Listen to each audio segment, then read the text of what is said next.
Então vamos começar com a primeira questão aqui, né? Com o avanço das tecnologias informáticas, atividades como ir ao banco, assistir a filmes, fazer compras, acompanhar processos judiciais, estudar à distância e solicitar serviços passaram a ser realizadas até mesmo a partir de um simples smartphone. Bom, considerando as ideias e as estruturas linguísticas do texto acima, julgue o item a seguir. Na linha 4, a alteração da posição do adjetivo simples em relação a smartphone, escrevendo-se smartphone simples, não prejudica a correção gramatical nem altera o sentido do texto. Será que isso é verdade? Vamos analisar, vamos julgar esse item, se ele é verdadeiro ou se ele é falso, né? Então a gente sabe que se eu altero a posição de um adjetivo, em alguns casos, eu estou alterando sim a significação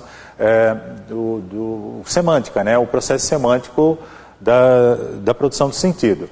Então, olha só como é que ficaria. Aqui está dizendo o seguinte, né? A partir de um simples smartphone. Esse simples, então, significa qualquer smartphone. Então, portanto, é um pronome indefinido, né? Pronome indefinido, um certo smartphone. Agora, como a banca está propondo, se eu fizer a alteração, se eu falar que um smartphone simples, aí eu estou falando um smartphone, estou fazendo referência a um celular, então, portanto, básico, né? Um smartphone básico. No caso ali, ele vai ser adjetivo. Perceberam a diferença? Então, é comum esse tipo de questão também na banca do CESP, né? Portanto, a gente deve julgar esse item como sendo errado. Vamos para a próxima. A mesma estrutura de pergunta. A respeito dos aspectos linguísticos do texto acima, julgue o item a seguir. Os sentidos originais do texto seriam alterados caso a palavra certas fosse deslocada para imediatamente após pessoas. Vamos olhar aqui como é que é o contexto então, né? A mídia tem um papel básico na discussão desses casos de amortecimento, esquecimento e jeitinho, porque ela ajuda a politizar o velho hábito que insiste em situar certos cargos e as pessoas que os empossam como acima da lei. Do mesmo modo e pela mesma lógica de hierarquias que colocam certas pessoas, né, negros, pobres e mulheres, implacavelmente debaixo da lei. Então, certas pessoas têm o mesmo sentido de que pessoas certas? É claro que não. Só que é bom vocês entenderem também a questão da morfologia, né? Certas pessoas é um pronome indefinido, algumas, quaisquer pessoas. Agora, como a banca está propondo, pessoas certas... pessoas certas, daí certas seria um adjetivo, mesmo padrão da questão anterior, né? Então, os sentidos originais do texto seriam alterados, está correto. A outra questão, ela dizia que os sentidos permaneciam iguais, daí está errada, né? A questão anterior.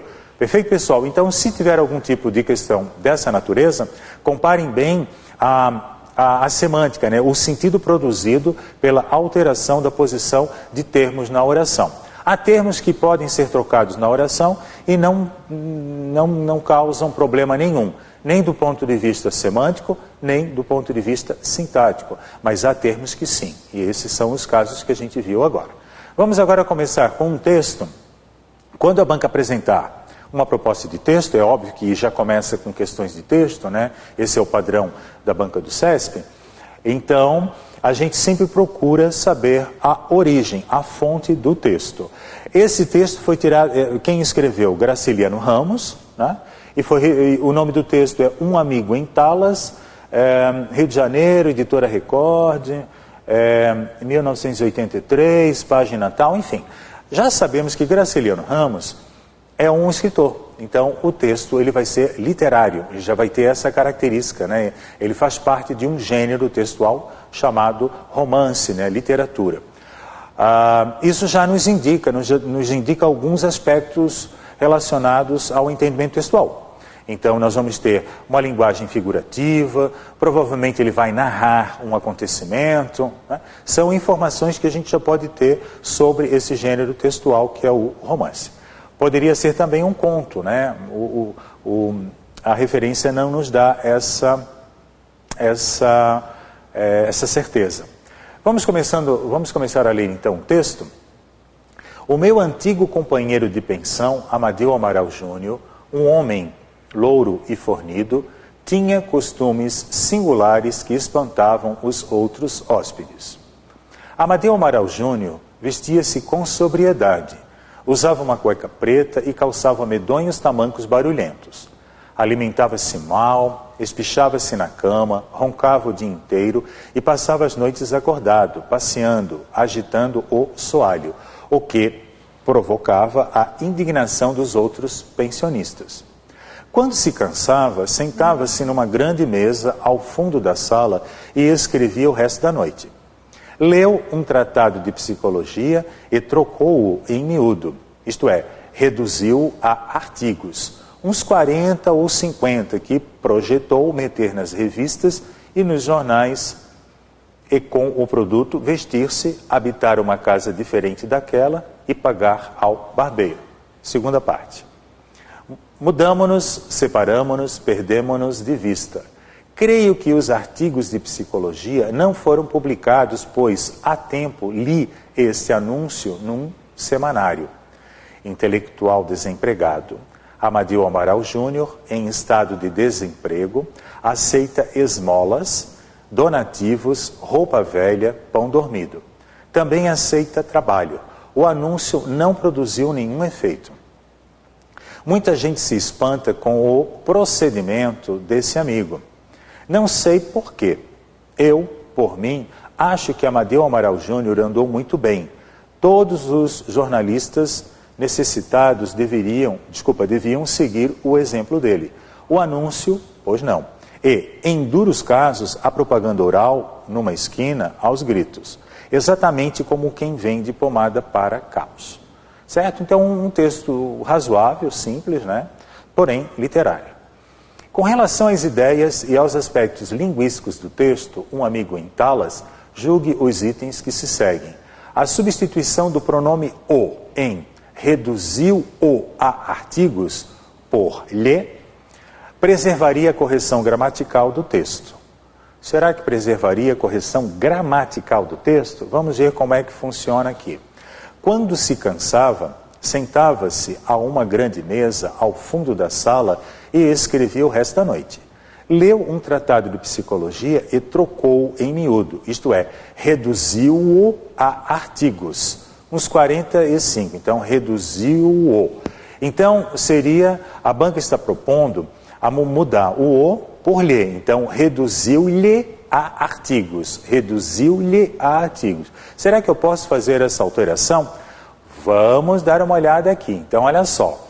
Eu tinha falado para vocês que esse o é o pronome oblíquo átono, né? Então nós temos, eu vou mostrar logo a tabelinha para vocês, mas uma coisa que nós devemos saber, que o a, né, e o os e o as, quase sempre são objetos diretos, né? São objetos diretos, como função sintática.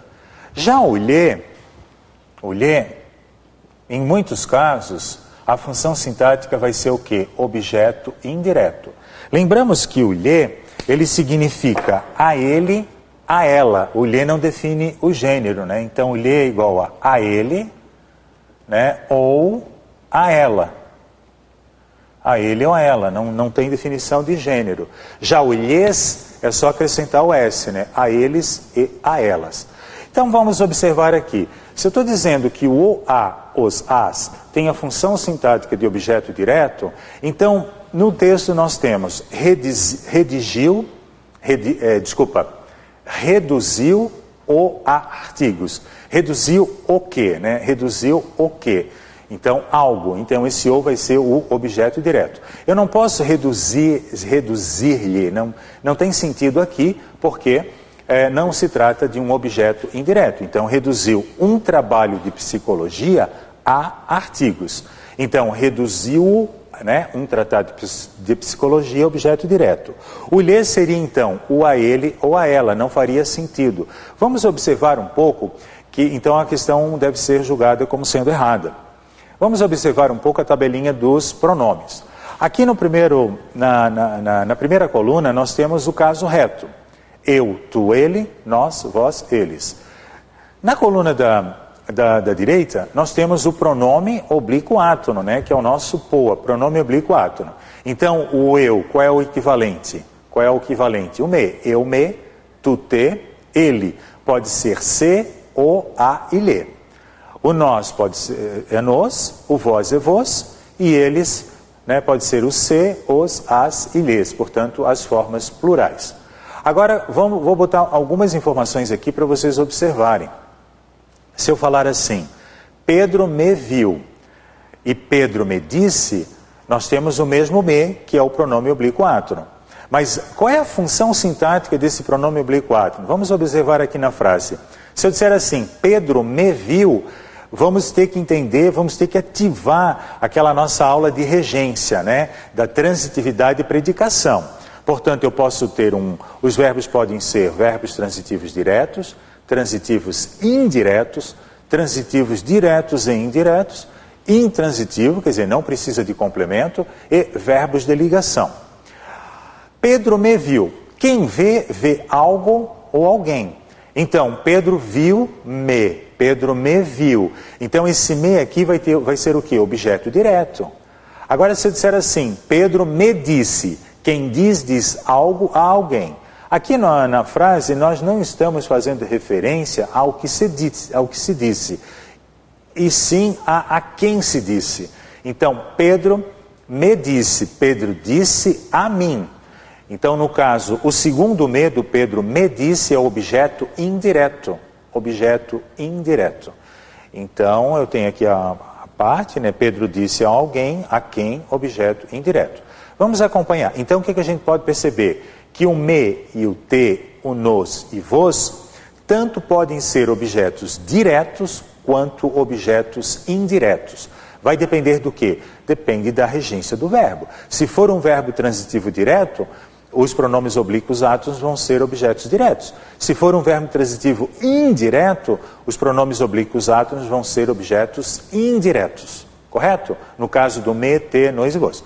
Agora, com relação a o, a e os, as, sempre eles vão ser objetos diretos. Já o lhe e o lhes, sempre aqui nesse caso, como pronome nos exemplos que eu estou citando, objetos indiretos. Lembrando que o lhe, a gente já vai fazer um exercício daqui a pouco, ele pode ter 5 possibilidades morfossintáticas, e isso é explorado em prova. Segundo caso, Pedro te viu e Pedro te disse. Pedro te viu, a mesma coisa, Pedro te viu. Pedro viu quem? Tu, digamos assim. Só que eu não posso usar o tu, porque eu não posso usar o caso reto como sendo objeto direto. Então, Pedro te viu, eu preciso substituir o tu pelo pronome oblíquo átono. Então, Pedro te viu, objeto direto. Portanto, a função sintática do te vai ser objeto direto. Já Pedro te disse a mesma coisa do exemplo anterior. Pedro disse a quem? A ti. Então, esse segundo te, ele vai ser objeto indireto. Agora, se eu for para a terceira pessoa, né? O ele. Pedro ouviu, ou também poderia ser Pedro viu-o. Só que fica não fica muito eufônico, né? Então, Pedro ouviu. Então, Pedro viu quem? Ele, né? Pedro ouviu. Se fosse ela, Pedro a viu. Então, Pedro ouviu, Pedro a viu. Então, nesse caso, nós temos objeto direto. Agora, cuidado. Pedro lhe disse. Pedro disse a quem? A ele ou a ela. Não sabemos o que ele disse, mas ele disse, teve um alvo. Então, teve um objeto indireto. Portanto, o lhe aqui, no caso, é objeto indireto. Nos demais casos, acompanha a mesma lógica. Olha só. Pedro nos viu, Pedro viu nós, né? E Pedro nos disse, Pedro disse a nós. Mesma coisa. No primeiro caso, objeto direto. No segundo caso, nos, objeto indireto. O vos segue a mesma lógica e os, as e o lhes são os mesmos, só que nas formas plurais. Então, Pedro os viu, Pedro viu eles. Pedro os viu. Então, portanto, os, objeto direto. Pedro lhes disse, Pedro disse a eles ou a elas, objeto, portanto, indireto. Legal, pessoal? Vamos fazer uma atividade agora, Muito importante, porque a banca pode querer explorar o conteúdo do lhe. Lembrando que o lhe, 80% dos casos, assim aproximadamente, né, o lhe é objeto indireto, mas o lhe também pode ser, preste atenção, adjunto adnominal, adjunto adverbial, complemento nominal e também sujeito.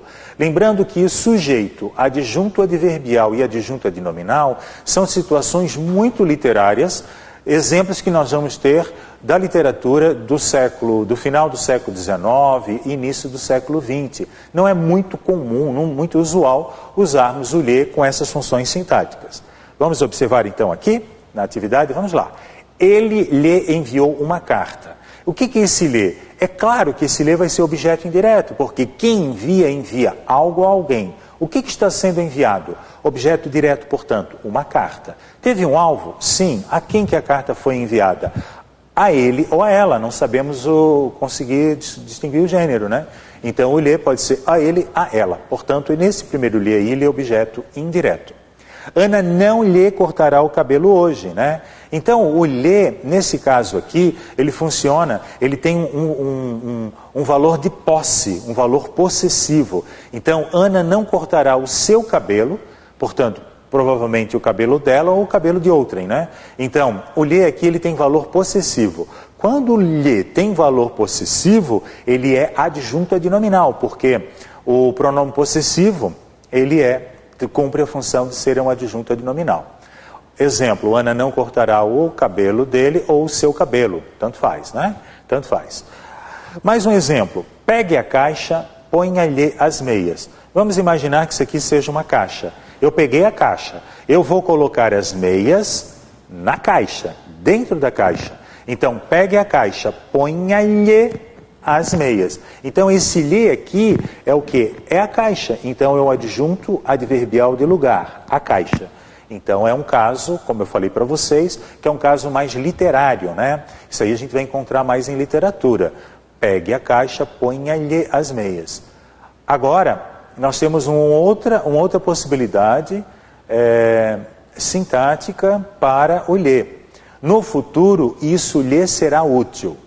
Então, no futuro, né, adjunto adverbial de tempo, no futuro. Ó, isto lhe será útil. Isto será útil. Será verbo de ligação, útil predicativo de sujeito. Útil é um adjetivo, do ponto de vista morfológico. Só que a palavra útil, ela não tem sentido completo. Ela precisa do quê? De um complemento nominal. Então, isto será útil a alguém, a ti, né? Então, isto será útil a alguém. Então, esse lhe aqui vai ser o quê? Vai ser o complemento nominal. Ó. Observe aqui no exemplo. Isto será útil a ele, a ela. Então, esse a ele, a ela é o complemento nominal do adjetivo útil, que não tem sentido completo, portanto, precisa de uma complementação. E esse complemento, cuidado pessoal, não é verbal. Esse complemento ele vem de um adjetivo, portanto, é um complemento nominal. E o último, também muito literário, é o lhes como sujeito. Lembrando que não são todos os gramáticos que concordam, né, com essa classificação. Pedro comprometia-se a deixar-lhes levar os livros. Então, Pedro comprometia-se a deixar que eles levassem os livros. Então, esse lhes aqui, ele cumpre a função de sujeito. Sujeito de uma oração reduzida do infinitivo, né? Porque levar os livros é uma oração subordinada reduzida de infinitivo. Então, deixar que eles levassem os livros. Também é um exemplo bem literário. Legal, pessoal? Então, muito cuidado com a função sintática do pronome, do pronome lhe, né? Vamos observar aqui se ficou bem fixado esse conceito. Pedro comunicou-lhes a notícia desagradável. Então, quem comunica algo a alguém. Então, sabemos que o verbo comunicar, ele é um VTDI.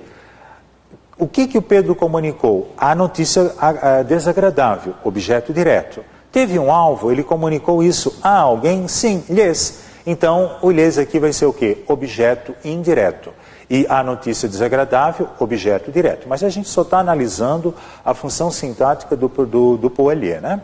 As medidas lhes serão necessárias. Opa, as medidas serão necessárias, ó, serão, verbo de ligação.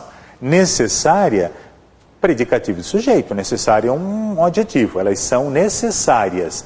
Alguma coisa, quando ela é necessária a algo ou alguém. Então, o adjetivo necessário, ele precisa de um complemento. Portanto, aqui nós temos, esse li aqui é um complemento nominal. Complemento nominal. Sempre nós vamos ter essa estrutura. Um VL, né, provavelmente um VL, já um predicativo de sujeito e uma palavra que não tem sentido completo, que vai precisar, então, de uma complementação. E a complementação se dá pela utilização do pronome ele, então, que vai ter a função sintática de complemento nominal. Ana relatou-lhe o ocorrido. Ó. Quem relata algo a alguém. O que a Ana relatou? O ocorrido, objeto direto. Teve um alvo? Sim, a alguém, porque quem relata algo a alguém. Então, ela relatou a ele ou a ela, não dá para saber o gênero, né? Portanto, vai ser o objeto indireto. Pedro deu-lhes a carta e mandou-lhes arquivá-la. Pedro deu-lhes a carta. Ele deu o quê? A carta. OD, objeto direto. Teve um alvo? Sim. A eles ou a elas. Então, esse primeiro lhes aqui vai ser o objeto indireto. Já o segundo é diferente. E mandou-lhes arquivá-la. Mandou que eles arquivassem a carta. Então, o segundo lhes vai ter a função sintática de sujeito da segunda oração, né? Agora, o sol queimou-lhe a pele. O sol queimou-lhe a pele. Esse lhe aí não faz referência à sua, não tem valor de posse? Tem. O sol queimou-lhe a pele. Queimou a sua pele. Quando o lhe tem valor de posse e se refere a um pronome possessivo, né? É um pronome possessivo, sua, o que vai acontecer? Ele vai ser adjunto adnominal. Adjunto adnominal. O último não é lhe, mas eu só queria que vocês observassem que essas funções podem ser exercidas também pelos outros pronomes oblíquos átonos. Por exemplo, pisaram-me os pés. Pisaram-me os pés. Pisaram os meus pés. Então aqui nós temos um valor de posse. Havendo valor de posse, faz referência aos meus, né? Pisaram os meus pés. Portanto, aqui nós temos também um adjunto adnominal.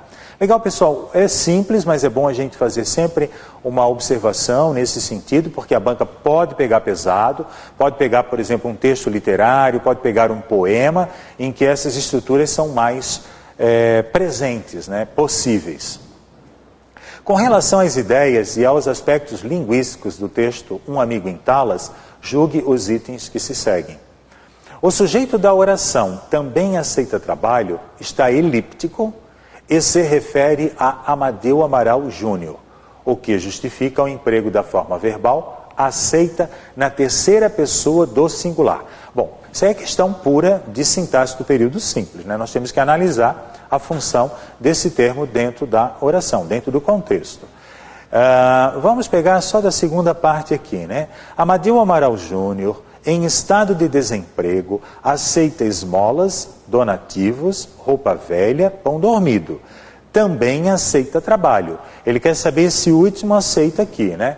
É óbvio, né, pessoal? Olha só. Amadeu Amaral Júnior também aceita trabalho. Ele, terceira pessoa, né? Ó, eu aceito, tu aceitas, ele aceita. Terceira pessoa do singular e o referente realmente é o Amadeu Amaral Júnior, portanto um item que deve ser considerado como sendo correto, como sendo certo. Mais uma. Sem prejuízo para a correção gramatical do período, a expressão porque deveria ser substituída por o porquê. Desculpa, poderia, deveria não, poderia, é uma possibilidade. Poderia ser substituída por o porquê. Será que é verdade? Vamos analisar o texto. Muita gente se espanta com o procedimento desse amigo. Não sei por quê.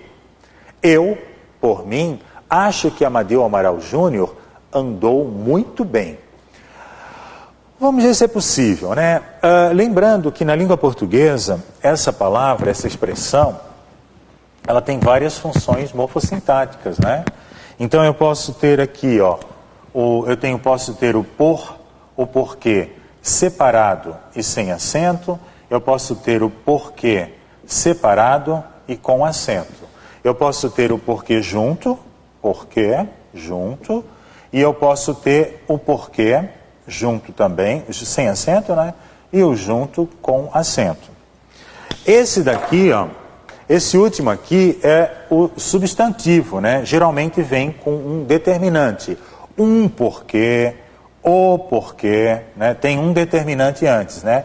Então, qual é a classificação gramatical? Substantivo. Substantivo. Na realidade, foi uma palavra que foi substantivada. Esse porquê junto é igual, o que ele é?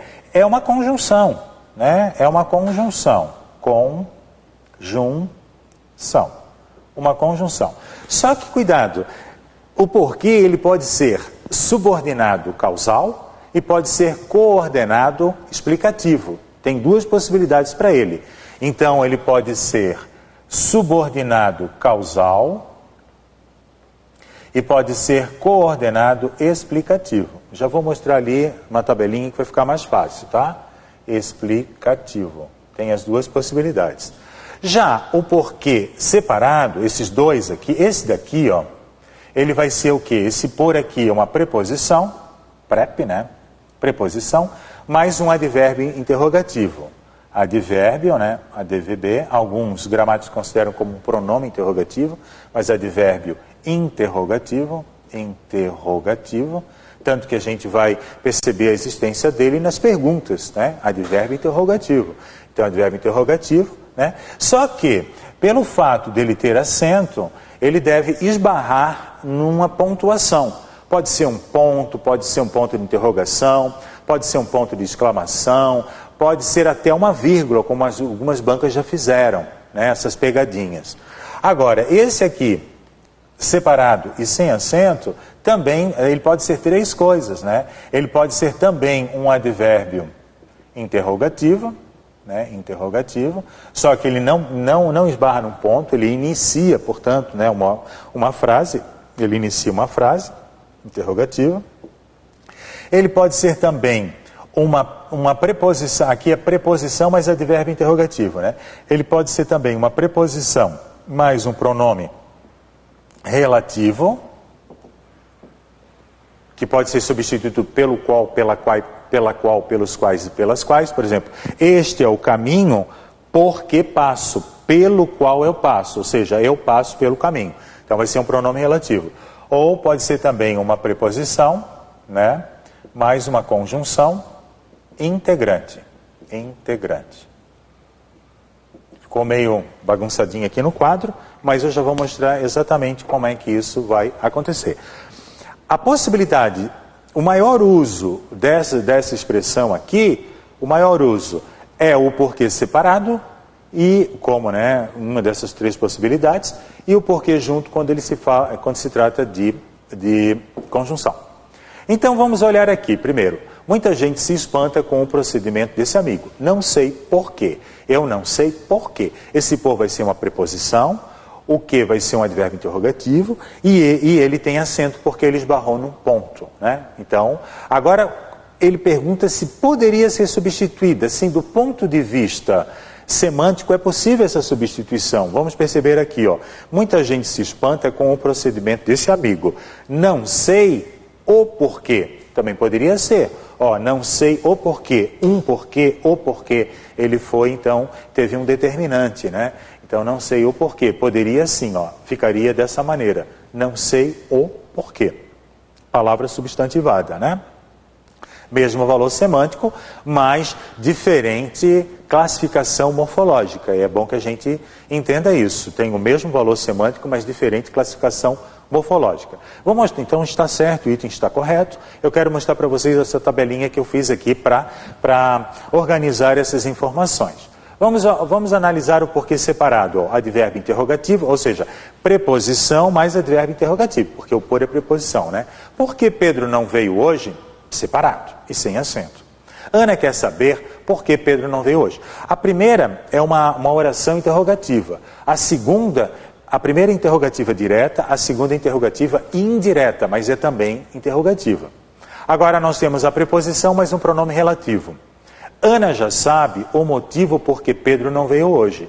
o motivo pelo qual Pedro não veio hoje. Pelo qual. Então, se eu posso substituir pelo qual, eu vou ter uma oração subordinada adjetiva restritiva. Por quê? Porque o que vai ser um pronome relativo, né? Vai ser um pronome relativo. E os pronomes relativos, a gente sabe que eles introduzem orações subordinadas adjetivas. Aí ela é restritiva porque não houve vírgula. Então ela aí ela é restritiva, ela não é explicativa, ela é restritiva. Agora, nós temos a preposição mais uma conjunção integrante. Pedro anseia porque todos passem na prova. Olha, vamos imaginar, quem anseia, anseia por alguma coisa. Então, um verbo transitivo indireto e a preposição regida é por, né? Por. Então, como é que ficaria? Pedro anseia por alguma coisa, alguém anseia por algo, alguém anseia por isso, por alguma coisa. Então, vai ser uma oração subordinada, substantiva, objetiva, direta, nesse caso aqui. Bom, aí agora eu tenho um porquê separado e com acento. Vai ser exatamente a mesma coisa que uma preposição mais um advérbio interrogativo, só que vai ter que esbarrar numa pontuação, né? Exemplo, Pedro não veio hoje, por quê? É um ponto de interrogação. Agora nós temos o porquê conjunção. E cuidado que nós temos dois tipos de conjunção, né? Ela pode ser então uma conjunção causal ou ela pode ser uma explicativa. Pedro não veio hoje porque é feriado. Então eu estou explicando a causa. Então existe um nexo de causa e consequência. Agora, no segundo exemplo, venha hoje porque é feriado. Então, venha hoje porque é feriado. Aqui não tem causa e consequência. Aqui então vai ser uma oração coordenada e explicativa. E a oração de cima é uma oração subordinada adverbial causal, porque há causa e consequência. E o último porquê, junte com acento, é uma palavra substantivada, né? Ana queria saber o porquê da ausência de Pedro, né? O porquê. Então, se tiver um ou, esse porquê é junto, vai ter acento, ele é considerado morfologicamente um substantivo.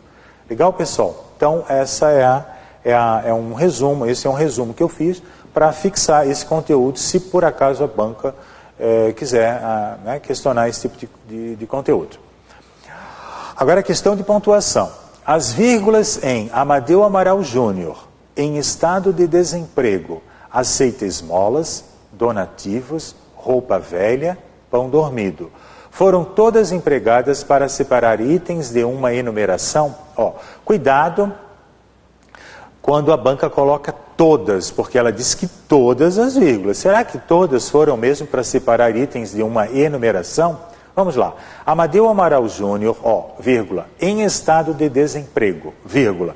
Então a gente já sabe que em estado de desemprego é um adjunto adverbial deslocado, é um ADVB deslocado. Então essa vírgula aqui não está sendo usada de acordo com a banca, daquilo que a banca está questionando, né? Mas ele aceita esmolas, donativos, o que ele aceita? Quem aceita alguma coisa, objeto direto. Então, o que ele aceita? Esmolas, donativos, roupa velha e pão dormido. Então, esses são itens de uma enumeração. Sim, é um objeto direto, né? Com vários elementos do objeto. Então, a segunda parte está certa, mas a primeira parte está errada, tornando a questão, portanto, errada. Mais uma. Os costumes peculiares de Amadeu Amaral Júnior são apresentados no segundo parágrafo do texto. Então, isso é uma questão de estrutura textual. Vamos analisar qual é o conteúdo que tem no segundo parágrafo para percebermos se realmente o segundo parágrafo tem essa função discursiva, essa função textual.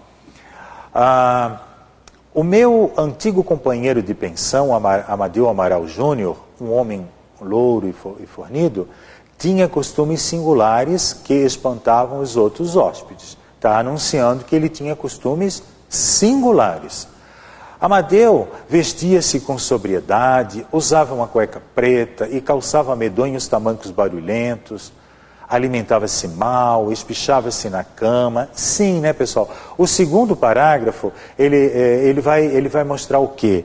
Ele vai justamente apresentar os costumes peculiares do Amadeu, né? Que ele não era não eram, esses costumes eram peculiares, eles são específicos, eles são peculiares ao Amadeu. Então, realmente, é um item que deve ser considerado correto, né? Mas a banca poderia também questionar. O segundo parágrafo do texto tem a função de complementar uma informação, justificar uma informação, mostrar um argumento contrário, explicitar alguma informação, exemplificar uma informação.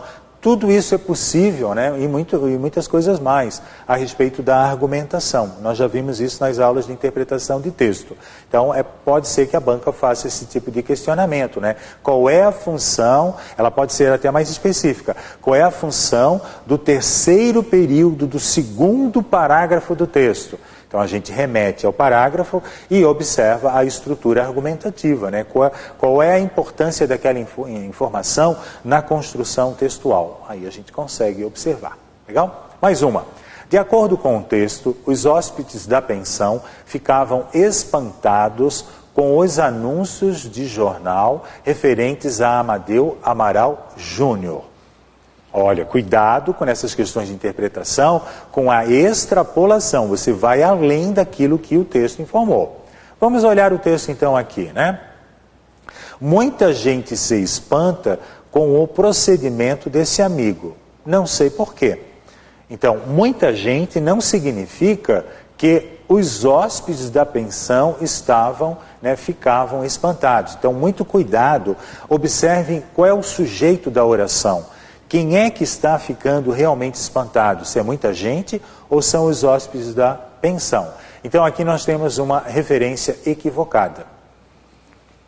Agora, para caracterizar o personagem Amadeu, o narrador combina no parágrafo abaixo, que é isso aqui, recursos dos tipos textuais narrativo e descritivo. Então a gente vai ter que ler o texto, né, e perceber se há elementos narrativos e elementos descritivos. Lembrando que a narração e a descrição são tipologias textuais, nós temos outras também, né? Quais são as outras tipologias que nós temos? Tipologias, não vamos confundir tipologia com gênero textual. Gênero está ligado à sua função sociocomunicativa, né? Gênero. Então, gênero pode ser o quê? Um romance, né? Romance. Pode ser um conto, né? Pode ser uma tirinha. Enfim, são vários. Pode ser um manual de instruções, são vários gêneros. Já a tipologia, aí é um número bem reduzido, bem especificado. Então eu tenho a tipologia o quê? Narrativa, que vai contar uma história, vai narrar um acontecimento, né? Então, na narração, o que eu preciso? Eu preciso de personagem, essa história acontece num tempo, num espaço, num local, tem progressão temática, os verbos são de ação, porque eu estou contando uma história. Mas eu posso ter a descrição, então, descritiva, né?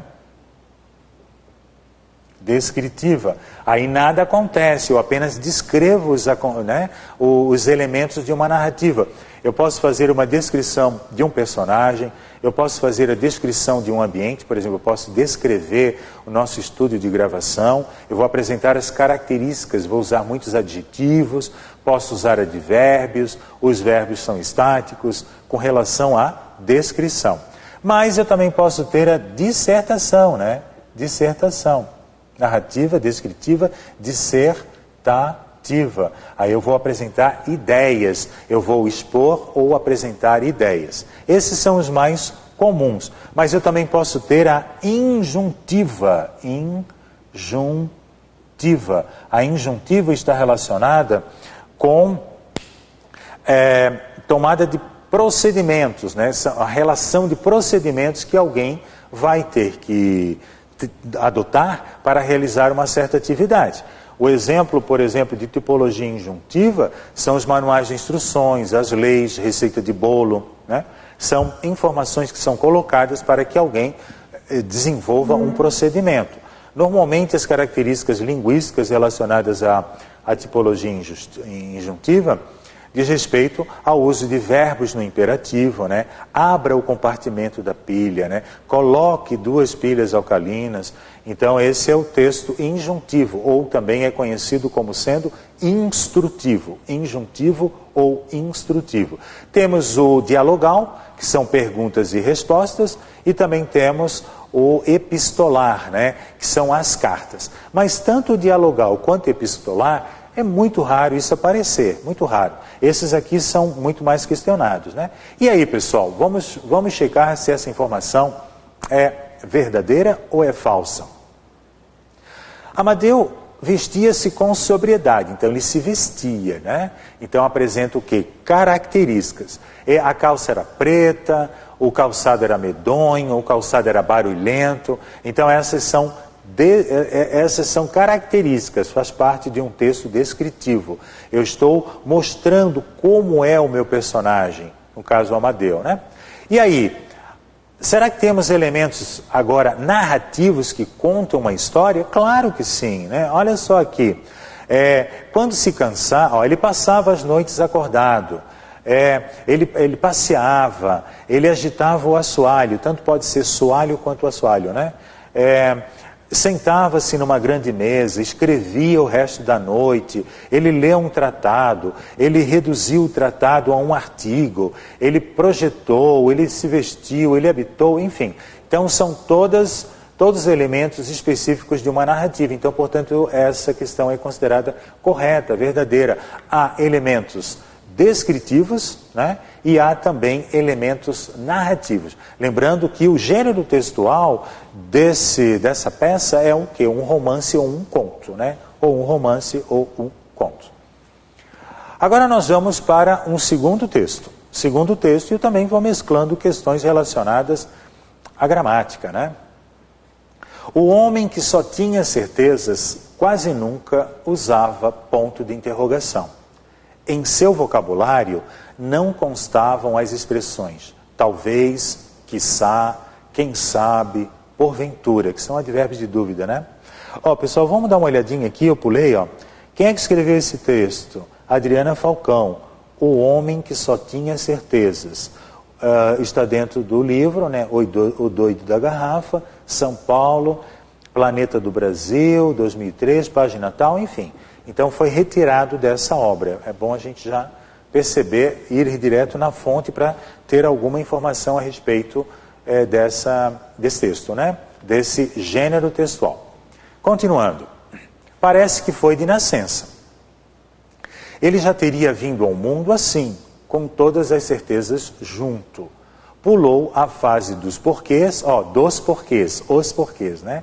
Substantivo aqui no caso. E nunca soube o que era curiosidade na vida. Cresceu achando natural viver, derramando afirmações pela boca. A notícia espalhou-se rapidamente. Não demorou muito para se tornar capa de todas as revistas e personagem assíduo dos programas de TV. Para cada pergunta havia uma só resposta certa, e era essa que ele dava, invariavelmente, exterminando aos pouquinhos todas as dúvidas que existiam, até que só restou uma dúvida no mundo. Será que ele não vai errar nunca? Mas ele nunca errava, e já nem havia mais o que errar, uma vez que não havia mais dúvidas. Bem interessante o texto, né? Um dia aconteceu um imprevisto, e o homem que só tinha certezas, quem diria, acordou apaixonado. Para se assegurar de que aquela era a mulher certa para ele, formulou 120 perguntas, às quais ela respondeu sem vacilar. Os dois se amaram noites adentro. Foram a Barcelona, tiraram fotos juntos, compraram álbuns, porta-retratos. Desde então, por alguma razão desconhecida, o homem que só tinha certezas foi perdendo todas elas, uma por uma. No início ainda tentou disfarçar, mas as dúvidas multiplicavam-se como praga.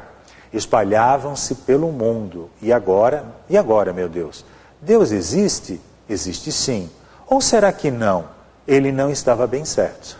Bem interessante o texto, né? Vamos então aos questionamentos da banca CESP. A supressão da partícula C em espalhou-se prejudicaria a correção gramatical do texto e seu sentido original. Vamos observar como é que essa informação se apresenta no texto. A notícia espalhou-se rapidamente. Não demorou muito para se tornar capa de todas as revistas e personagem assíduo dos programas de televisão. Olha só, pessoal, se eu tirasse o C, como é que ficaria? A notícia espalhou rapidamente. Lembrando que quando alguma coisa, ela pode espalhar. A notícia espalhou rapidamente. Ela espalhou o quê? Então, ela tem que se espalhar. Então, se eu tirar esse C aqui, ó, eu comprometo, então, a semântica, o sentido original do texto, né? Então, a notícia se espalhou rapidamente. Eu não posso fazer essa adaptação. A notícia espalhou rapidamente, porque quem espalha, espalha alguma coisa, no sentido assim, ó, eu estou tomando meu café da manhã, eu espalhei o leite. Eu espalhei o quê? O leite, né? Então, o leite seria o meu objeto direto. Mas aqui no caso, ela se espalhou, né? Ela se difundiu. Então, nesse caso, eu não posso tirar esse C, né? Portanto, a supressão da partícula C prejudicaria, sim, a correção gramatical e os sentidos, né? E o sentido original do texto. A forma verbal havia em não havia mais dúvidas poderia ser corretamente substituída por existia. Vamos ver se é possível? Vamos lá. Olha como é que está no texto. Mas ele nunca errava, e já nem havia mais o que errar, uma vez que não havia mais dúvidas. Não havia mais dúvidas. O havia aqui que ele está querendo é o segundo havia, tá? Uma vez que não havia mais dúvidas. Né? Ó, não havia mais dúvidas. Vamos tomar muito cuidado, que isso aqui é uma questão clássica, né? Sempre presente em concursos, por isso clássica, né? Nesse sentido de ser muito usual, muito comum, e muitos alunos erram esse tipo de questão. Cuidado que o verbo haver, quando ele significa existir, ele é impessoal. Só que o existir, ele é pessoal. Então vamos observar aqui, ó. O haver, ele é o quê? Ele é impessoal. Se ele é impessoal, ele não tem pessoa. Se ele não tem pessoa, ele não tem sujeito. Então, quando eu uso o verbo haver no sentido de existir, eu estou diante de uma oração sem sujeito. Mas o verbo haver, ele tem a transitividade dele, né? Assim como todo verbo. Já o existir é um verbo pessoal. É um verbo pessoal. Portanto, o existir, ele é pessoal. Se ele é pessoal, ele tem pessoa.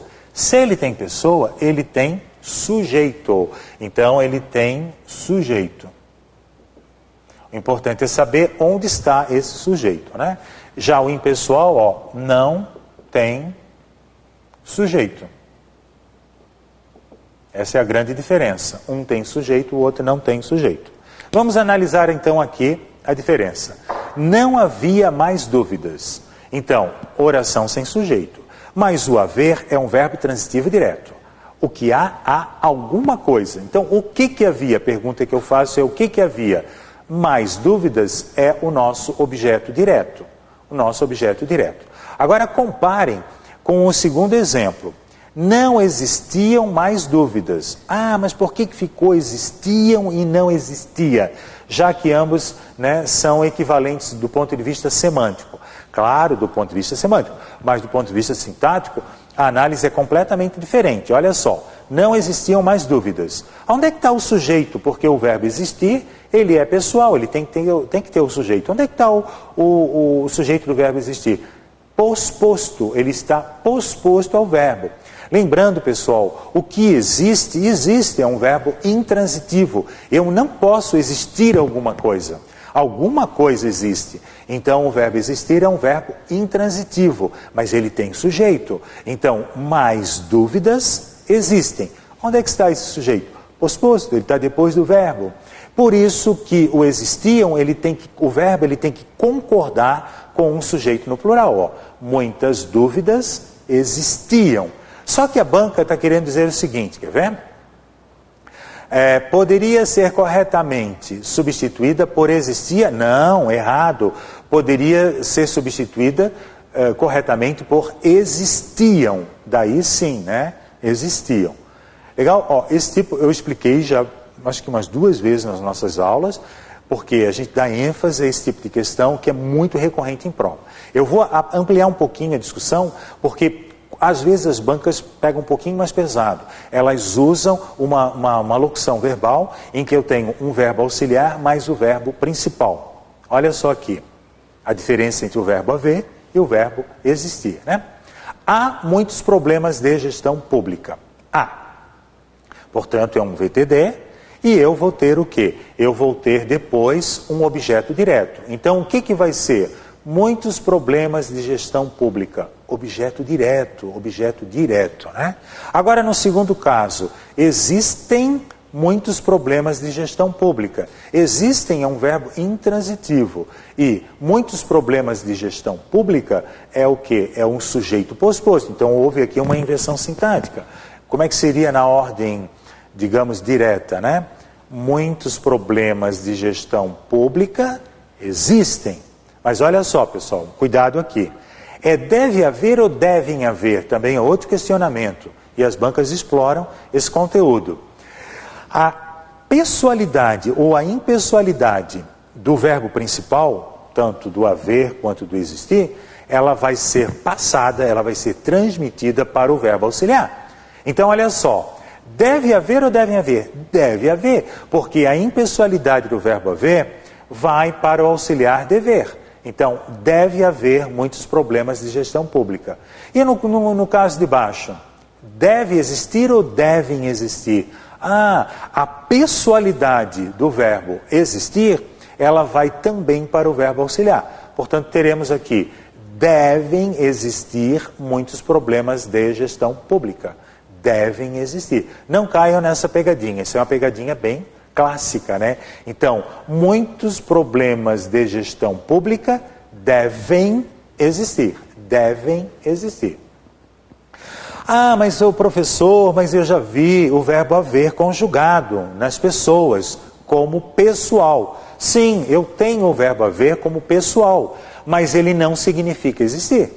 Olha só como é que ficaria. Vocês vão pegar a linha do tempo do verbo haver, que o aluno às vezes até esquece que o verbo haver também pode ser um verbo pessoal. Eu hei de ganhar na loteria e vocês hão de passar no concurso. Vocês viram que houve uma flexão do verbo, né? Como é que ficaria no presente? Eu hei, tu hás, ele há. Nós havemos, vós haveis, eles hão de ganhar na loteria, por exemplo. Vamos para o futuro. Eu haverei, tu haverás, ele haverá. Nós haveremos, vós havereis, eles haverão. E o futuro do pretérito? Eu haveria, tu haverias, ele haveria. Nós haveríamos, vós haverias, eles haveriam. Pretérito perfeito agora. Eu houve, tu houveste, ele houve. Nós houvemos, vós houvestes, eles houveram. Pretérito imperfeito. Eu havia, tu havias, ele havia. Nós havíamos, vós havíeis, eles haviam. E o pretérito mais que perfeito. Eu houvera, tu houveras, ele houvera. Nós houvéramos, vós houveres, eles houveram. Tranquilo, né? Vamos ver como é que ele fica pessoalizado, né? Já que eu consegui fazer toda a flexão. Só uma observação. Essa linha que eu acabei de destacar, que é a terceira pessoa do singular, ele há, ele haverá, ele haveria, ele houve, ele havia e ele houvera, ele pode ser, portanto, usado de forma impessoal. Como a gente já tinha visto anteriormente, né? Sempre na terceira pessoa, então, portanto, do singular. Vamos pegar alguns exemplos agora quando ele é pessoal. Agora é pessoalidade, tá? Então, eu já vou botar aqui todos para a gente observar a diferença. Há muitos problemas de gestão pública. Aqui não, desculpa, aqui ele ainda é impessoal. Há muitos problemas de gestão. Houve muitos problemas, havia muitos problemas, houvera muitos problemas. Futuro, haverá muitos problemas e haveria muitos problemas. Então, sempre o verbo haver vai ser um VTD e, no caso ali, o problema, né, os muitos problemas vão ser o quê? Objeto direto. Mas eu queria que vocês observassem aqui no final, quando ele é pessoal, eu hei de passar no concurso, tu has de ser servidor, né, do Tribunal de Justiça, por exemplo, né, de qualquer órgão público. Só para vocês observarem o nível de conhecimento que pode ser explorado e que vocês precisam, né, ter para poder acertar questões de prova. Seguindo, no que se refere aos aspectos linguísticos do texto, julguem os próximos itens. A oração. Radicalizar a política de ampliação do acesso à justiça. E o termo consenso exerce a mesma função sintática nos períodos em que ocorre. Muito comum esse tipo de questão do CESP. Será que elas vão exercer o mesmo tipo de função sintática? Lembrando, pessoal, função sintática, sujeito, predicado, depois, esses são os termos essenciais, né? Os integrantes, objeto direto, objeto indireto, complemento nominal, adjunta passiva. E os acessórios, adjunta nominal, adjunta adverbial, aposto e vocativo. Depois ainda temos o predicativo do sujeito e o predicativo do objeto. Então essas são as funções. A banca vai colocar, pode propor, né, uma questão em que vocês vão ter que comparar dois elementos textuais, né, duas frases, por exemplo, e ver se os elementos sublinhados, destacados, cumprem, exercem a mesma função sintática. Vamos ver então? Olha lá. Radicalizar a política de ampliação do acesso à justiça é um, e o outro é consenso. Vamos olhar o contexto em que isso aparece. No cenário de exclusão e violência, é preciso radicalizar a política de ampliação do acesso à justiça. Para tanto, não basta a inclusão no sistema da maioria excluída. Há consenso de que o acesso à justiça não se limita ao direito de acessar o judiciário. Tranquilo, vamos ver então. Olha só aqui, destacando a primeira parte. É preciso radicalizar a política, o resto não precisa ler. É preciso radicalizar a política. Então, olha só, é preciso, né? Cadê o sujeito? Alguma coisa é preciso, né? É preciso. Então, cadê o sujeito? Será que o sujeito não está depois? Pode ser. É preciso isso. Lembram-se, né? Daquelas explicações sobre as orações subordinadas e substantivas. É preciso isso. Mas onde é que é o lugar do isso? Né? Originalmente, o sujeito, ele vem sempre, em regra, né, antecedendo o verbo. Então, isso é preciso. Só que esse isso, ele veio numa forma de oração, porque tem verbo. Então, vai ser o quê? Vai ser uma oração subordinada, substantiva, e como ela vai ter a função do sujeito, ela é o quê? Subjetiva. É oração subjetiva porque ela tem a função de sujeito. Então, como é que ficaria? Radicalizar a política é preciso. Então, radicalizar a política está no lugar do isso. Então, é uma oração subordinada substantiva e subjetiva porque ela cumpre a função de sujeito. Então, esse segmento destacado em azul é uma oração, é um sujeito, só que ele é um sujeito oracional porque ele aparece sob a forma de uma oração reduzida de infinitivo ainda, né? É uma oração subordinada subjetiva, reduzida de infinitivo. Lembrando que as reduzidas também podem ser reduzidas de gerúndio e reduzidas de particípio. Tem formas de reduzir as orações. Agora vamos comparar com o segundo segmento.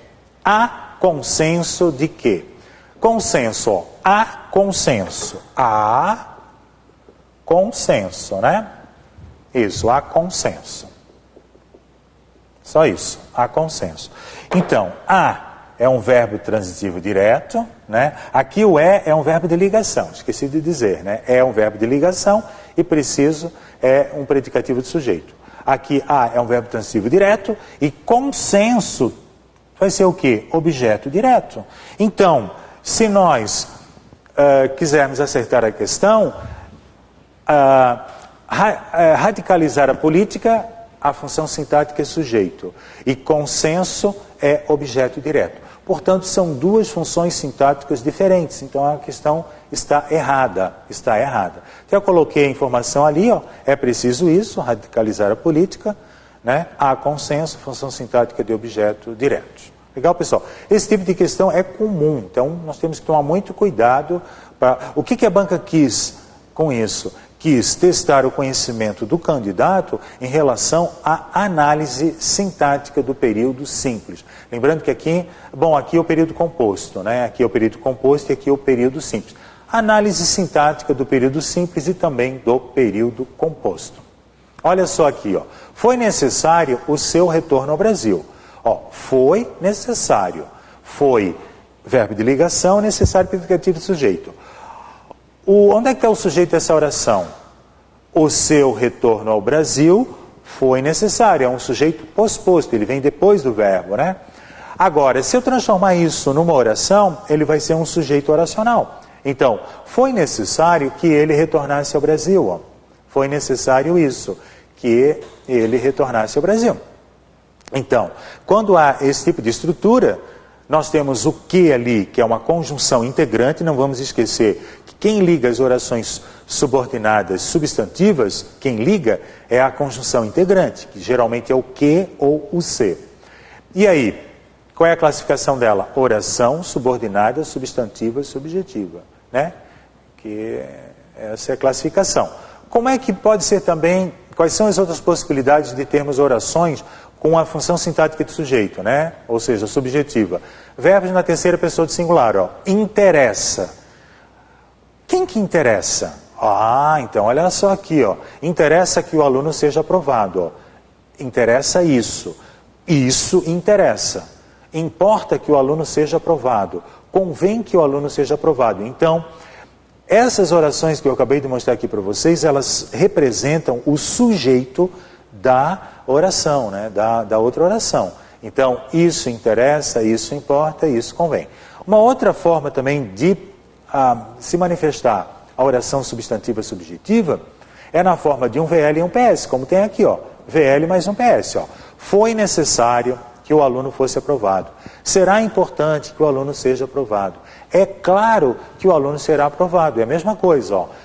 A gente tem que fazer esse pensamento. Isso foi necessário. Isso será importante. Isso é claro. Então, essa oração aqui, ela funciona como um sujeito da oração, né? Agora, é porque aqui nós estamos dentro de um período composto por subordinação. Agora nós temos o verbo na voz passiva, que é o mais difícil, ó. Comentou-se que o aluno será aprovado. Comentou-se isso. Isso foi comentado. Esse se aqui, pessoal, é a partícula apassivadora. Esse se aqui, ó, é um PA, partícula apassivadora. Quando que o se pode ser PA? Quando estiver diante de um verbo transitivo direto. Ou pode ser também dentro de um VTDI, mas sempre na acepção da transitividade direta, porque é o que vai gerar a voz passiva, né? A voz passiva. Aqui nós temos a voz passiva sintética. Eu uso a voz passiva sintética quando eu uso se. E eu uso a voz passiva analítica quando eu não uso se, né? E a estrutura tem que ter o quê? Um verbo de ligação, mais, né, o verbo no particípio passado. Então, comentou-se que o aluno será aprovado. Então, isso foi comentado. Sabe-se que o aluno será aprovado, ó. Isso é sabido. Como já está aqui, ó, é sabido que o aluno será aprovado, foi comentado que o aluno será aprovado. Então, nós temos três formas de produzir um sujeito oracional, que eu acho, para quem está estudando sintaxe, né, do período simples e, sobretudo, do período composto, porque se trata de oração subordinada, eu acho que é o grande probleminha do aluno. Nós temos na apostila um material específico sobre isso, tem as tabelinhas, né? Só que eu não quero me prolongar tanto, porque temos outros assuntos para a gente vencer aqui ainda. Acerca dos aspectos linguísticos do texto, julgue. Importa destacar, a oração destacar exerce função de sujeito, olha só aqui, ó, a mesma estrutura de pergunta, ó, importa destacar. Importa. Não está na terceira pessoa? Tá. Tem sujeito antes dele? Não. Importa isso. Isso importa. Então, destacar que a violência tal, importa, né? Então, essa palavra destacar, que é um verbo, né? Ele forma uma oração subordinada substantiva subjetiva, ó, e ela é reduzida de infinitivo, porque destacar é uma forma verbal do infinitivo, né? Então, correto, né? Exerce sim a função de sujeito, importa destacar. Mais uma, também nessa área, né? Ó, vou só mostrar aqui para vocês, ó, um pedacinho. Na realidade, bom, tem que ler tudo. Pode-se dizer que a engenharia científica só teve início quando se chegou a um consenso de que tudo aquilo que se fazia em bases empíricas e intuitivas era, na realidade, regido por leis físicas e matemáticas, que importava descobrir e estudar. Né? Então, que importava alguma coisa importa. Então, que importava descobrir e estudar. Que importava isso. Que isso importava. Então, descobrir e estudar importava. Né? Então, oração subordinada substantiva também subjetiva. Só mostrando a complexidade que a banca pode explorar, né? A oração, usar a iluminação natural, exerce a função de complemento do adjetivo possível. Ó, complemento de um adjetivo. O que é um complemento de um adjetivo? É um complemento nominal, porque o complemento de um verbo é o complemento verbal. Complemento verbal nós temos dois, OD e OI. E o complemento nominal pode sair do quê? Pode sair de um adjetivo, pode sair de um advérbio, né?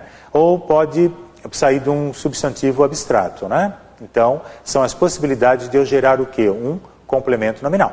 Exemplo aqui, desligue as luzes nos ambientes onde é possível usar a iluminação natural.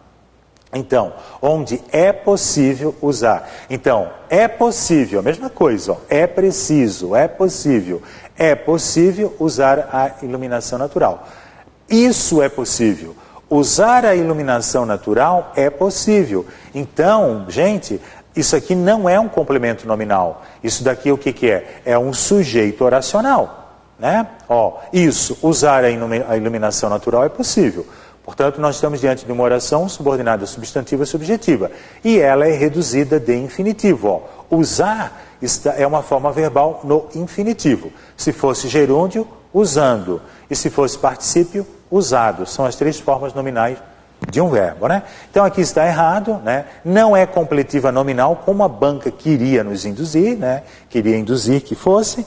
Ela é então uma oração subordinada substantiva subjetiva reduzida de infinitiva.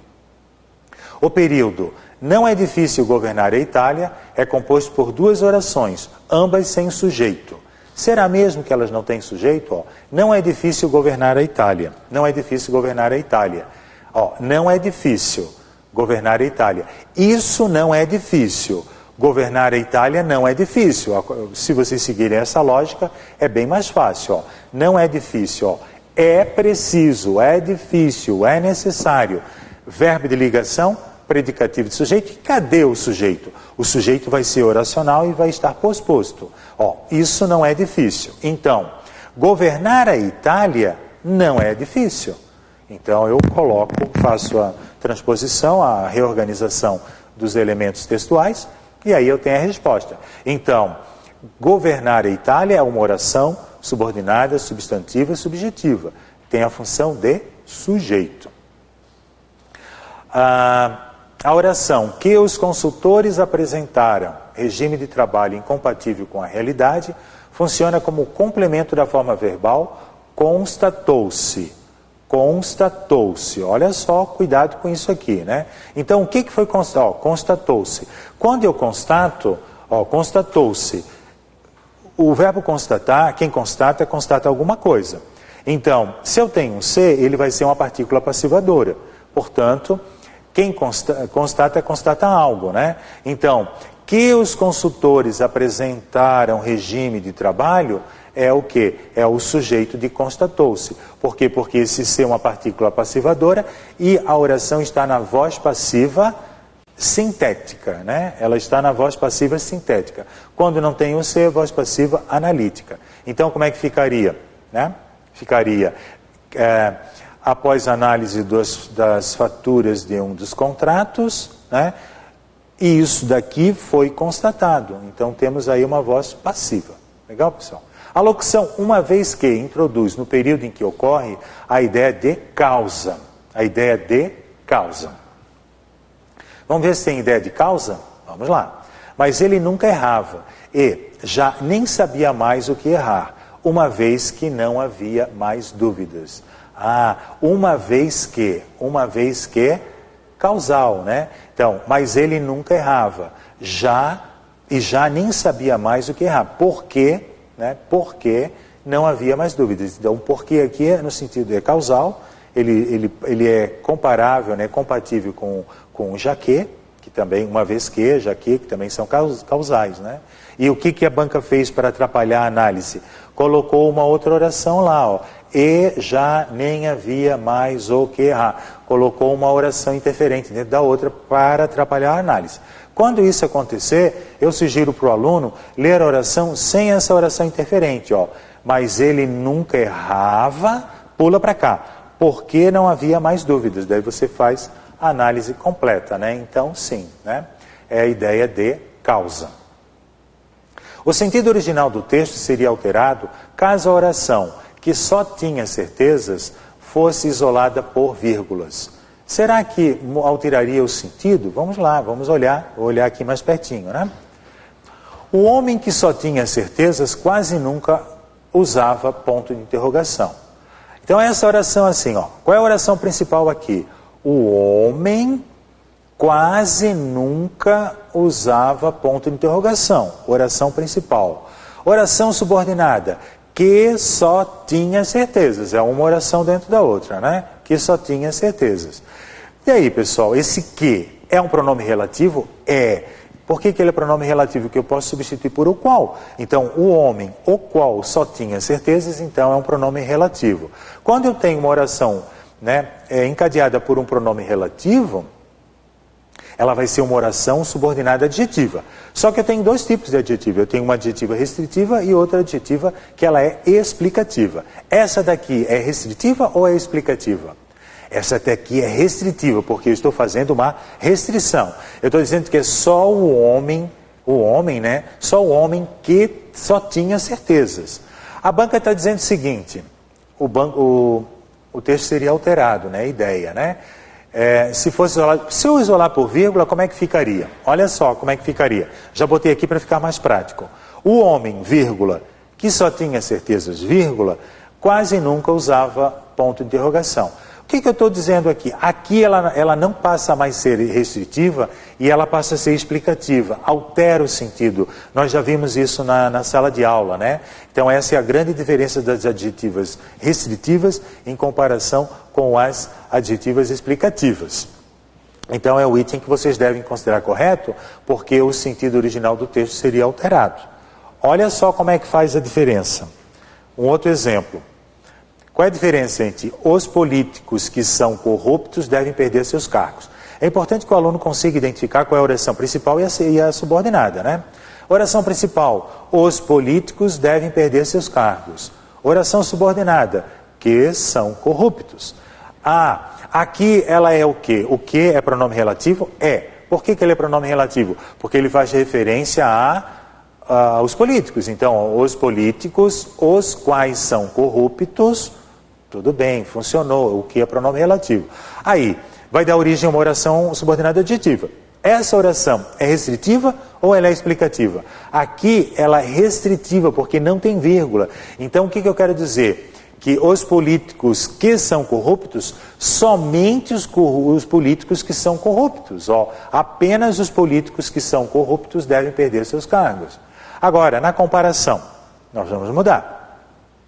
Nesse segundo, na alternativa B aqui, eu vou apenas dar uma explicação. Então, olha só como é que ficaria. Os políticos, vírgula, que são corruptos, vírgula, devem perder seus cargos. O que eu quero dizer? Eu apenas estou dando uma explicação. Todos os políticos são corruptos, Todos os políticos são corruptos E logo eles devem perder os seus cargos, né? Lembrando que o que é pronome relativo. Muda todo o sentido, eu não posso tirar a vírgula, aliás, eu até posso tirar a vírgula, ou colocar a vírgula. Mas o que vai acontecer? Vou ter alteração de sentido, os sentidos serão alterados, né? Os sentidos serão alterados. Continuando. O narrador do texto sugere, inferência, que o personagem central adquiriu paulatinamente a habilidade de ter certezas. Vamos ver se ele adquiriu paulatinamente a habilidade de ter certezas? Vamos conferir aqui no texto. Parece que foi de nascença. Ele já teria vindo ao mundo assim, com todas as certezas junto. Pulou a fase dos porquês e nunca soube o que era curiosidade na vida. Cresceu achando natural viver derramando afirmações pela boca. E aí, o narrador do texto sugere que o personagem central adquiriu paulatinamente, cuidado, já falei para vocês, cuidado com os advérbios nas questões de interpretação, né? Um advérbio aqui, de modo, né? Paulatinamente, alguma coisa feita aos poucos, lentamente, né? Como é que eu fiz isso? De forma lenta, paulatinamente. Então é óbvio que está errado, porque o texto diz o seguinte: parece que foi de nascença. Parece, né? Ele já teria vindo ao mundo assim, com todas as certezas junto. Então não é uma coisa que se desenvolveu lentamente, ele já veio ao mundo assim. Parece, né? Por isso que a banca colocou que o texto sugere, porque parece. Eu não tenho certeza total, parece, né? Parece.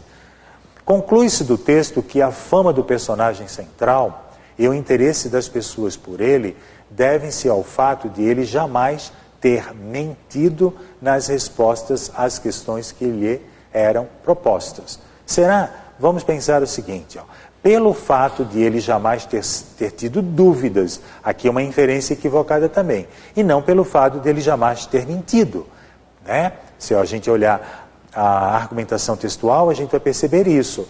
O enunciado ali, ele extrapolou, ele trabalhou com o sentido de dúvida e mentira, que são coisas totalmente diferentes, né? Dúvida e mentira. Então, está errado. Depreende-se do texto que o personagem principal perdeu repentinamente, novamente outro advérbio, repentinamente, a capacidade de ter certezas devido ao fato de ter se apaixonado. Vamos ver se foi repentinamente mesmo, né? Desde então, por alguma razão desconhecida, o homem que só tinha certezas foi perdendo todas elas, uma por uma, quer dizer, uma por uma. Houve um processo, houve uma duração para que isso ocorresse, né? No início, ainda tentou disfarçar, mas as dúvidas multiplicavam-se como praga, espalhavam-se pelo mundo. E agora, meu Deus, Deus existe? Existe sim. Bom, então aqui não precisa ler mais. Mas, uma por uma não significa repentinamente. Então, foi um processo que teve uma continuidade. Correto, pessoal? Então, esse item deve ser considerado errado. Questões de interpretação textual. Infere-se do trecho, né, derramando afirmações pela boca, que o homem que só tinha certezas falava demasiadamente. Será que a gente pode fazer essa inferência que ele falava muito? Opa, vamos olhar aqui, Parece que foi de nascença. Ele já teria vindo ao mundo assim, com todas as certezas junto. Pulou a fase dos porquês e nunca soube o que era curiosidade na vida. Aqui que está a resposta à questão. Cresceu, achando natural viver, derramando afirmações pela boca, né? Então, não está dizendo, eu não posso, aqui de novo a banca extrapolou, ela quis dizer que ele falava demasiadamente, não, que ele falava apenas certezas e não demasiadamente, então é inferência equivocada. Muito cuidado com as questões de interpretação, né? A forma verbal aflora poderia ser substituída por desencadeia, sem prejuízo nem alteração do sentido original do texto. Eu já assinalei aqui para a gente não perder muito tempo, né? A rigor, toda essa crise latente no sistema de terminais aeroportuários, né, que aflora nos momentos de pico de viagens. Então, que aflora. Vamos pensar o seguinte, isso aqui é uma questão de transitividade e regência. O verbo aflorar é um verbo intransitivo. O que aflora, aflora, né? Alguma coisa aflora. Eu não afloro nada, alguma coisa aflora, então não pode ser um verbo transitivo. Pelo contrário, é um verbo intransitivo, ele não precisa de complemento. E aí, o verbo desencadeia. Desencadeia é um verbo transitivo direto, aqui nesse caso, né? Então, alguma coisa desencadeia alguma coisa. Então, tem regência transitiva direta, portanto, vai requerer um objeto direto, né? Então, a falta desse objeto direto causaria um entroncamento sintático, né? Eu não posso substituir o aflora pelo desencadeia, porque quando alguma coisa desencadeia, ela desencadeia alguma outra coisa. Então é um objeto, precisa de um objeto direto. E se eu não tenho esse objeto direto, vai dar um entroncamento, né, sintático, um truncamento sintático. Quer dizer, a informação vai ficar truncada, né? Vai haver um problema na interpretação. Então aqui está errada. É uma questão também relacionada com a questão da transitividade e regência verbal. Aqui nós temos as classificações das funções, não lembrando, não podemos esquecer, né, que temos o sujeito predicado, que são funções essenciais, as funções integrantes, objeto direto, objeto indireto, complemento nominal e agente passiva, e os termos acessórios, que são adjunto adnominal, adjunto adverbial, aposto e vocativo. No que concerne aos aspectos linguísticos do texto tal, julguem o item a seguir. O período é por isso que, né, se organiza internamente a partir da articulação de... A banca está sugerindo que está afirmando que nós temos 3 orações. Será que nós temos? Bom, eu transcrevi porque aqui no texto não ficou muito claro, né? Eu fiz uma transcrição por motivos didáticos. Como é que está lá escrito aqui no texto? É por isso que, na data de hoje, a gente deseja que o sucesso esteja sempre presente nos mínimos detalhes de sua vida. Então será que tem 3 orações? Vamos cuidar. Vamos observar, né? Olha só aqui, ó. Primeiro, é por isso que, esse é que, nós já vimos em algumas aulas que a palavra que, ela tem aproximadamente 20 funções morfossintáticas, né? 20 possibilidades morfossintáticas. E essa expressão é que, é mais alguma coisa que, a gente viu que ela é uma partícula, né? Partícula expletiva ou de realce, né? Expletiva. Então, uma partícula expletiva, ela pode ser retirada do texto sem causar nenhum problema. Só que o aluno percebeu que tem um é, e ele vai imaginar que esse é aqui vai ter que ter um sujeito e vai gerar um predicado. Então, cuidado, esse é que não é uma oração, é uma partícula expletiva ou de realce, também chamada de realce, né? Então, a gente limpa isso. Então, como é que ficaria? Por isso, na data de hoje, a gente deseja a oração principal, que o sucesso esteja sempre presente nos mínimos detalhes da sua vida. Então, que o sucesso esteja sempre presente é uma oração subordinada, substantiva, objetiva direta. Porque quem deseja, deseja algo. Só que esse algo está no formato de uma oração. Portanto, aí eu tenho um período composto, né, por subordinação, em que eu tenho uma oração principal, a gente deseja, e uma segunda oração, que vai ser uma oração subordinada, substantiva, objetiva direta. Portanto, nós temos o quê? 2 orações, apenas 2 orações. E não esquecendo que essa estrutura aqui é uma partícula expletiva ou de realce. Portanto, não é oração. Desconfio muito disso aqui, tá? Muitos alunos provavelmente colocaram 3 orações porque perceberam que tem 3 verbos. Mas só que esse verbo aqui, o verbo o verbo ser, ele está sendo, na forma verbal né, que é o verbo ser, está sendo usado dentro de uma partícula expletiva ou de realce. Portanto, questão considerada errada. Continuando. Na linha tal, a expressão confrontos generalizados desempenha a função sintática de complemento de ocorreram. Vamos dar uma olhada aqui na questão. O episódio transformou, no período de tanto a tanto, a recém-reconstruída cidade do Rio de Janeiro em uma praça de guerra, onde foram erguidas barricadas e onde ocorreram confrontos generalizados. Pessoal, vamos pensar o seguinte: eu posso ocorrer alguma coisa? Não, eu não posso ocorrer nada. Mas o contrário, alguma coisa ocorre. Então o verbo ocorrer, assim como o verbo existir e o verbo surgir, são verbos intransitivos. Eles não precisam de complemento. Ah, mas aquela informação que vem depois desses verbos? São sujeitos pospostos. O sujeito vem depois desses verbos. Então como é que ficaria aqui, ó? Confrontos generalizados ocorreram. E se fosse o verbo surgir? A mesma coisa, ó.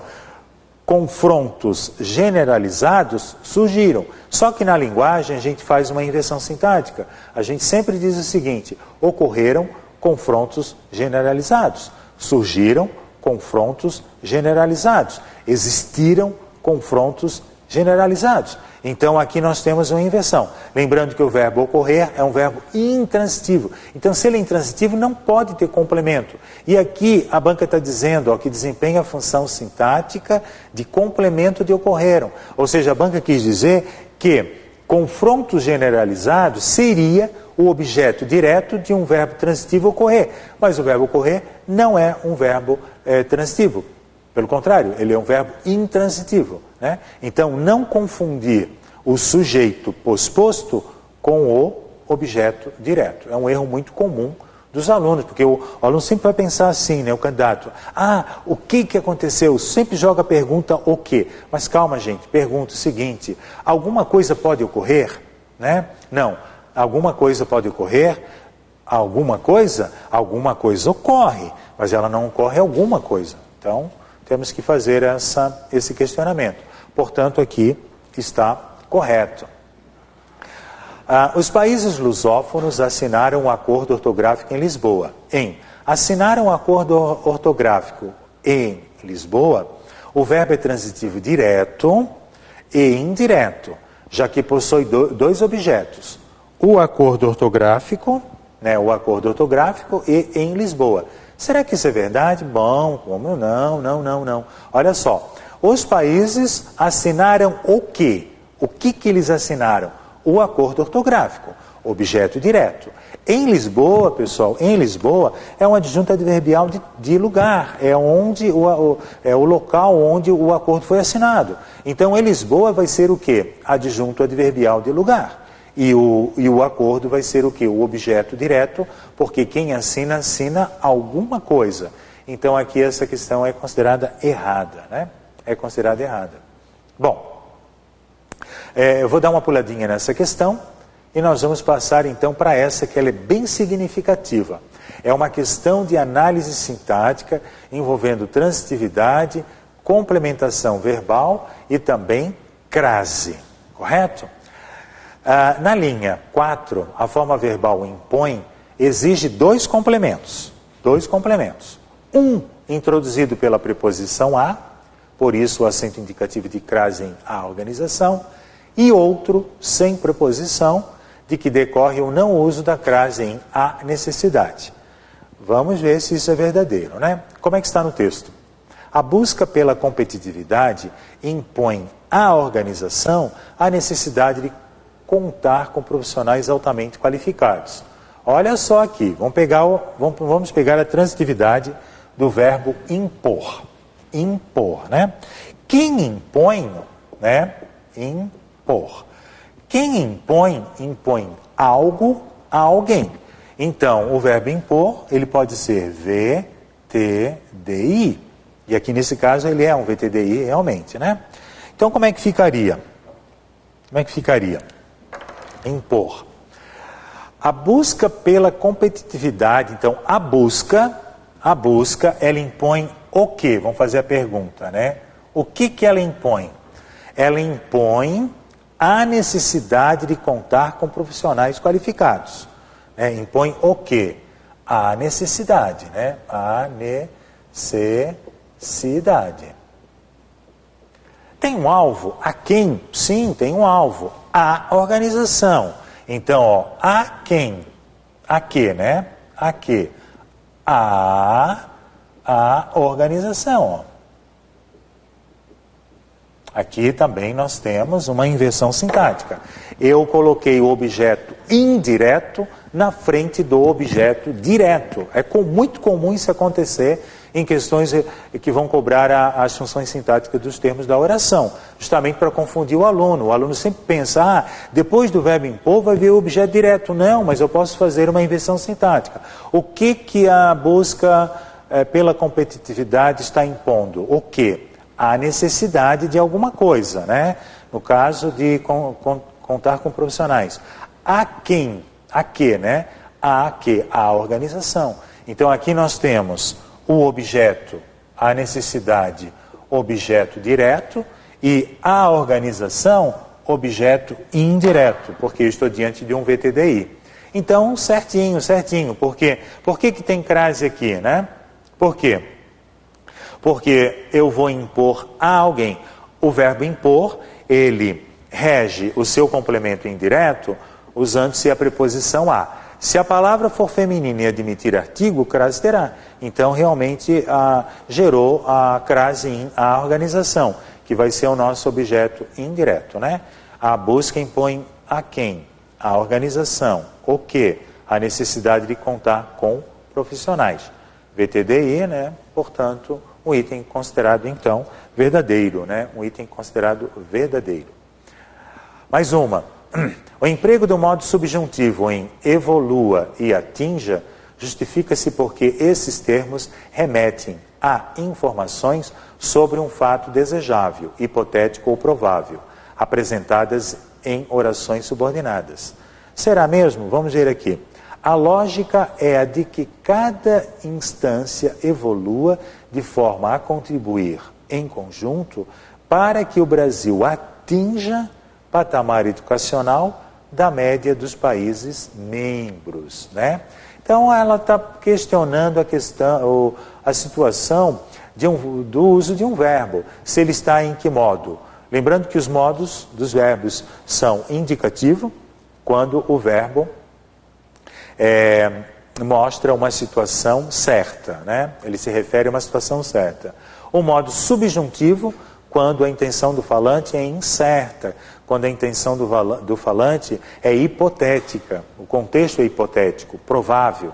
Então aqui sim, ó, a lógica é a de que cada instância evolua, que ela evolua, que eu evolua, que tu evoluas, que ele evolua, né? E que o Brasil atinja, já botei aqui, ó, que eu evolua, que tu evoluas, que ele evolua, que eu atinja, que tu atinjas, que ele atinja. É preciso que eu evolua, é preciso que eu atinja. Então estamos diante do presente do modo subjuntivo, né? Presente do subjuntivo. E o subjuntivo realmente trata de um fato desejável, hipotético ou provável. Perfeito? Então é uma questão bem bacana relacionada ao verbo.